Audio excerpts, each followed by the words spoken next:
I'm currently the vice president of sales at a manufacturing company. We have about 150 employees, and we're on track to do about 30 million in revenue this year. Cool. And I've recently been given an opportunity to earn out some ownership in the company. So my biggest concern is that while we're in excellent financial position, we don't have any cash, and we have good, strong cash reserves. We haven't developed a new product or made any real changes in about 15 years. And as a result, I'm starting to lose market share. And we don't really have much of a plan to innovate or evolve. So my question is, how can I honor the foundation that our owners have built while leading them towards the kind of change that will help us be competitive and grow into the future?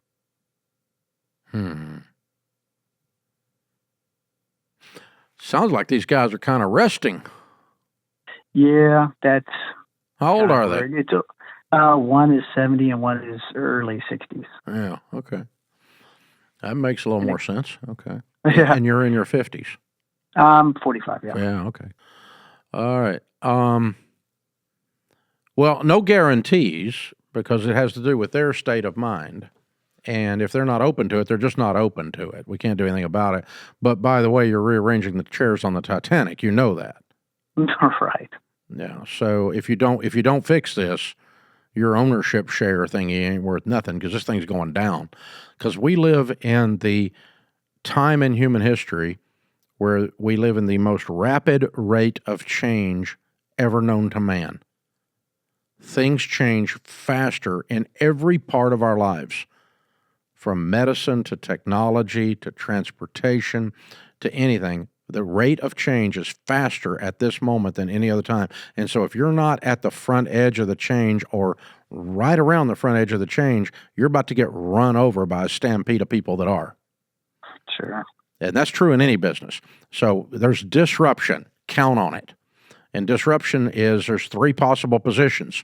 You cause the disruption wave, you ride the disruption wave, or you get crushed by the disruption wave. And that's your only options. You do not avoid disruption. It's there. And so you got to be square up in the middle of it. And now, how do I get a 70-year-old who's riding out 15-year-old ideas and taking it to the bank right now to invest in future ideas? Oh, that's a tough one. But that's our reality that you're sitting in that's causing you to ask this question. Now, how would I approach them? All right, go get Seth Godin's book, Linchpin. He has some really good stuff about how to be a linchpin, which means leading up versus leading down, which is what this is the discussion you and I are having. How do we lead up? We've got to lead these two gentlemen to a place that they're not ready to go to right now, but we want to show them, how nice it is and how cool the water is in that valley, and we need to hook up the wagon and go to that valley. We need to lead them to a different place, okay?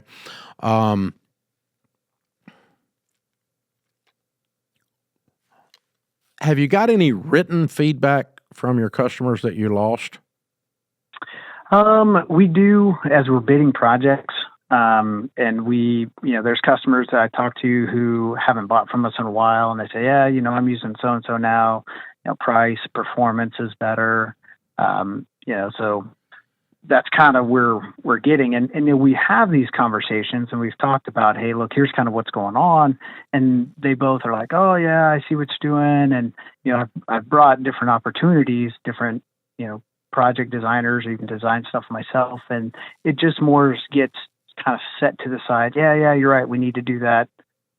But then we don't do anything. And it's not something that I can force, obviously. No, you can't force it. The only thing, your only option is persuasion. It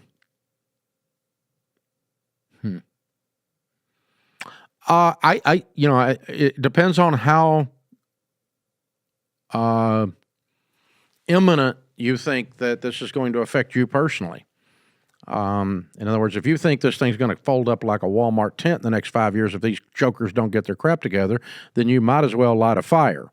And let's just see if we can get some stuff burning, right? But if you think this is a slow burn and we got 20 years, we're just going to go down for 20 years, and you're going to be okay for the next 5 or 6, and you're okay with that. It's a hard pill to swallow, but you take a less aggressive approach depending on how much of a panic there is about this. In other words, you could go in there and say, guys, if it's an ultimatum, look, I'm your VP of sales. I'm telling you, if we don't do some stuff, we're going to lose significant market share and we're going to be gone before you're dead. And I don't think that's honoring to you. You've worked too hard to get to here, and I really want to be a part of the solution and help you. Help me help you. And that's being a very aggressive stance. Then the less aggressive stance is, guys, I really am excited about trying this. Can you please authorize a project for me to try this part of this thing, and let's try a test market on this thing, and instead of it getting set to the side, you take it and run with it. I got you. But get permission and go, because you guys have built such a wonderful, strong business here. But I lay awake night. I worry about our future if we don't iterate, if we don't add some new ideas, some new innovation to this. And I don't think we have to change the whole thing. You built it too strong for that. But I do think we need to constantly be trying new things, because that's how you got here. And we haven't tried anything new in a long time. Would you authorize me to, in addition to my existing workload, I'll take on this other project and give me a budget and a team to help try this new project. You got 150 team members, right? So give me a team of 5 and let me work on this for 60 days and let's see what we can get. I don't know what you're in or exactly what you're facing, but something like that where you just go do it for them with their permission, but you're going to have their authorization to use the manpower and the money. Sure. So you got to at least get that level of persuasion. But it sounds like they think it might have validity, but they don't have the personal energy to screw with it because they're on the exit ramp. I think that's it right there. And they're kind of almost treadmill-like, where there's several key areas that they are the only ones who do. And so they're working in the business instead of on the business, kind of thing. Yeah, that's a lot for a $30 million business. Wow. Yes, it is. Yeah, that's really dangerous. But yeah, the more that, hey, and I'll bet you guys, someday you're going to want to not work here, and how's that going to get done if we don't figure out how to replace you?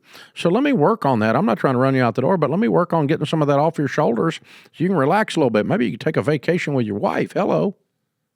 Sure. And just talk to them that way and something like that. But you can kind of help them with moving off of the portions of this that are treadmill-esque, and really it's weird because you're actually combining it with, the succession planning of, the final stage, right? Right. The legacy builder stage. So, I think you combine it with that, but you can always lead the conversation with, you've built such a wonderful business. I want to be the guy that helps you not only make it sustainable, but also make it continue to grow. And I think we got to add a little bit of more spice to the gumbo to do that. And that's the only thing. But you can't make people that are unmotivated, especially an owner, suddenly become motivated. And I have met people that grow it to a certain point and they have enough money and they're not worried about it and they just don't care. And there's nothing you can't make people care. That's the problem with the whole thing. So it's a frustrating position. Leading up is probably one of the hardest kinds of leadership, but it is possible. And I think just continuing to have a general conversation and honoring them with the opening sentence on every time, honor, question, honor, question, honor, question, and just pay them honor and not trying to push you out, not trying to be disrespectful, not trying to be belligerent, just trying to be helpful. Help me to be helpful. Give me a couple tools from my tool belt. Help me to be helpful. And I think you'll get there eventually, Jeff. You're a good man. I can tell by talking to you. Appreciate you being on the air with me today.